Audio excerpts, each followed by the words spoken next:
Tanah adalah faktor paling penting di dalam menanam pohon. Tanpa tanah yang berkualitas baik, maka pohon apapun ditanam tidak akan dapat tumbuh dengan baik.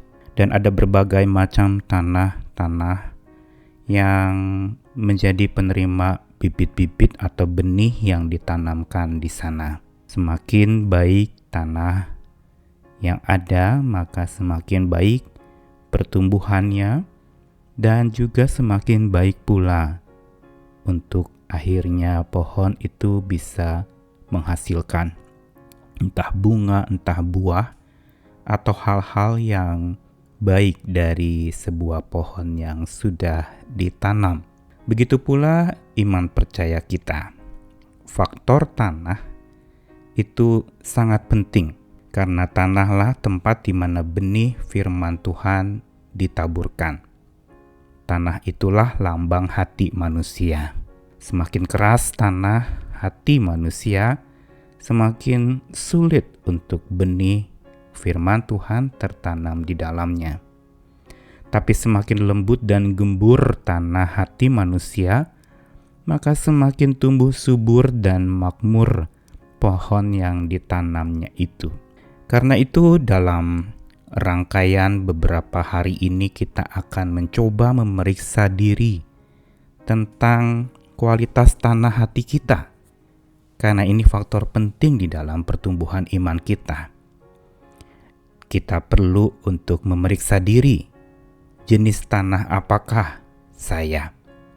Bila kemarin dibahas tentang benih yang jatuh di pinggir jalan, yang berarti di atas tanah yang keras dan tidak dapat ditanami apa-apa, ada penolakan sehingga benihnya dimakan oleh burung.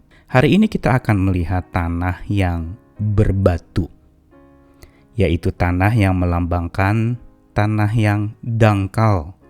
Dan karena dangkalnya itu, maka tanah hati yang seperti itu siap-siap untuk menyangkal akan apa yang Tuhan berikan, menyangkal akan keadaan hidup, menyangkal pula akan realita yang harus dihadapi, dan menyangkal satu kebenaran yang harus diterima. Karena itu kita perlu belajar agar hati kita tidak dangkal dan menyangkal. Saya Nikolas Kurniawan kembali menemani di dalam Sabda Tuhan yang akan membawa kita kepada sebuah pemeriksaan diri dari Matius 13 ayat 5-6 dan 20-21. Sebagian benih itu jatuh di tanah yang berbatu-batu, yang tidak banyak tanahnya. Lalu benih itu pun segera tumbuh, karena tanahnya tipis. Tetapi sesudah matahari terbit, layulah ia, dan jadi kering karena tidak berakar. Benih yang ditaburkan di tanah yang berbatu-batu ialah orang yang mendengar firman itu dan segera menerimanya dengan gembira. Tetapi ia tidak berakar dan tahan sebentar saja. Apabila datang penindasan atau penganiayaan karena firman itu, orang itu pun segera murtad. Jenis tanah hati yang kedua yang diungkapkan dalam perumpamaan Yesus tentang benih yang ditabur oleh penabur itu adalah melambangkan tanah yang dangkal. Dikatakan tadi tipis, banyak batu-batunya, sehingga benih terselip di antara batu sebentar saja dan tidak dapat berakar karena tanahnya tipis. Dan Yesus langsung menjelaskan tentang apa artinya. Yesus ingin menggambarkan tentang hati manusia yang dangkal. Apa itu hati yang dangkal? Hati yang dangkal adalah hati yang tidak pikir panjang, hati yang begitu impulsif, cepat bertindak tanpa tahu akibatnya.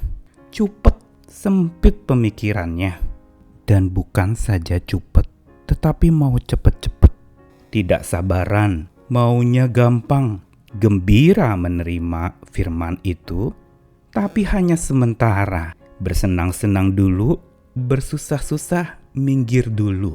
Dan orang yang semacam ini adalah orang yang mungkin tampaknya dia begitu bersukacita menyambut sabda Tuhan, tapi tidak membuka hati untuk sabda itu tertanam di dalamnya. Sementara hati yang dalam harusnya adalah hati yang sebaliknya penuh pengertian, yang berpikir dulu sebelum bertindak atau bersikap, siap diproses walau perlu waktu yang panjang. Dan juga hati yang dalam itu adalah hati yang panjang sabar. Hati yang gak berpikir terlalu simpel sampai tidak pikirin lebih dalam lagi, asal saja dan sambil lalu terhadap firman Tuhan. Dan orang yang hatinya mendalam ini rela bersusah-susah dulu, baru bersenang-senang kemudian. Ini adalah alat periksa untuk kita di masa-masa susah ini. Masa susah menjadi masa ujian kualitas tanah kita atau tanah hati kita seperti apa. Apakah kesusahan ini menyebabkan kita lalu kemudian minggat, menyangkali akan kuasa Tuhan? Berarti tanah hati kita dangkal, penuh bebatuan, hanya mau senang sesaat. Bila datang beban berat, langsung menyangkal dan akhirnya minggat. Cari iman lain, cari keyakinan lain yang dianggap menguntungkan dan menggembirakan.